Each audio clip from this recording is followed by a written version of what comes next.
বাংলাদেশের মানুষকে, সারা বাংলাদেশের মুক্তিকামী মানুষকে জানাই আজকের দিনে বিজয়ের শুভেচ্ছা, শক্তির অভিবাদন। 1971 সালের 16ই ডিসেম্বর আজকের এই দিনে পাকিস্তানি হানাদার বাহিনী আত্মসমর্পণ করার মাধ্যমে বাংলাদেশের অভ্যুত্থান ঘটেছিল। স্বাধীন বাংলাদেশের মানুষেরা সাম্য, মানবিক মর্যাদা এবং সামাজিক সুবিচার নিয়ে বাঁচার সংকল্প করেছিল। বন্ধুগণ, এই ভূখণ্ডের মানুষ যুগ যুগ ধরে লড়াই করেছে স্বাধীনতার জন্য, নিজের মানবিক মর্যাদার জন্য, সার্বভৌমত্বের জন্য। 71 সালেও এরকম একটি জনযুদ্ধের মধ্য দিয়ে আমাদেরকে যেতে হয়েছে। এই দেশের তরুণরা, এই দেশের সাধারণ মানুষ, সাধারণ কৃষক, তারা মুক্তি সংগ্রাম করেছিল। আমরা আজকের এই দিনে শ্রদ্ধার সাথে আমরা সেই সকল মুক্তিকামী মানুষদেরকে স্মরণ করি এবং আমাদের যারা শহীদ হয়েছিলেন 71-এর মুক্তিযুদ্ধে, সেই সকল শহীদদেরকে স্মরণ করি। আমাদের বীরাঙ্গনাদেরকে আমরা স্মরণ করি। তাদের আত্মত্যাগের মাধ্যমে আমরা এই স্বাধীন ভূখণ্ড পেয়েছিলাম। আমরা স্বাধীন ভূখণ্ড পেলেও গত 54 বছরের ইতিহাসে আমরা দেখেছি বাংলাদেশের জনগণের সাথে বারবার প্রতারণা করা হয়েছিল। মুক্তিযুদ্ধের যে প্রতিশ্রুতি নিয়ে এই দেশ আমরা গঠন করেছিলাম, সেই দেশের আমরা বিনির্মাণ করতে পারি নাই। এদেশে না সাম্য প্রতিষ্ঠা হয়েছে, না মানবিক মর্যাদা, না সামাজিক সুবিচার প্রতিষ্ঠা হয়েছে, বরঞ্চ এই দেশে ফ্যাসিবাদ কায়েম করা হয়েছিল।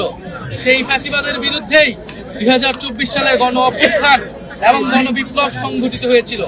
আমরা মনে করি 47 থেকে 71, 71 থেকে 24 যে ঐতিহাসিক লড়াই এই বঙ্গ জনপদের মানুষ করেছে, সেই লড়াই উত্তরসূরি আমরা সেই লড়াইকে ধারণ করে সামনের দিকের বাংলাদেশ আমরা বিনির্মাণ করতে চাই।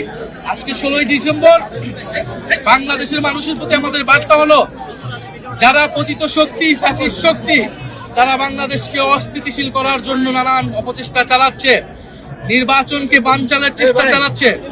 বাংলাদেশের মানুষ এখন চাই স্থিতিশীলতা, আইন শৃঙ্খলা, স্বাভাবিক পরিবেশ। আমরা সরকারের প্রতি বারবার বলেছি, ওসমান হাদিকে যারা হত্যা করেছে, তাদেরকে যারা হত্যার চেষ্টা করেছে, গুলি চালিয়েছে, তাদেরকে এখনো গ্রেফতার করতে পারে নাই এই সরকার। আমাদেরকে আমাদের নিরাপত্তা নিজেদেরকে নিশ্চিত করতে হবে। ফলে জনগণের মধ্যে আমাদের সেই সংগঠন লাগবে। জনগণকে আমরা আবার আহ্বান জানাবো, 5ই আগস্টের পরবর্তী সময়ে আমাদের নিজেদের নিরাপত্তা আমরা নিজেরাই নিশ্চিত করেছিলাম। তখন কোনো সরকার ছিল না, পুলিশ ছিল না। বাংলাদেশ সেই পরিস্থিতির দিকে যাচ্ছে। সরকার পুলিশের উপর নির্ভরশীল করে আমরা আমাদের জীবন, আমাদের জুলাই যোদ্ধাদের জীবনের নিরাপত্তা আমরা নিশ্চিত করতে পারবো না। ফলে মানুষকে সচেতন থাকার আহ্বান জানাচ্ছি। এবং সামনের যে নির্বাচন, এই নির্বাচনটি হচ্ছে গণভোট। ফলে আগামী নির্বাচনে, আগামী গণভোটে সংস্কারের পক্ষে গণজোয়ার তৈরি হবে। আমরা সেই প্রত্যাশা রাখি। এনসিপির যারা এমপি পদপ্রার্থী রয়েছেন, তারা সংস্কারের পক্ষে, হ্যাঁ পক্ষে শাপলাকলি নিয়ে জনগণের দরজায় যাবেন। আমরা সংস্কারের পথে বাংলাদেশকে এগিয়ে নিয়ে যাব। আমরা কখনোই বাংলাদেশকে আর 5ই আগস্টের পূর্ববর্তী জায়গায় ফেরত নিব না।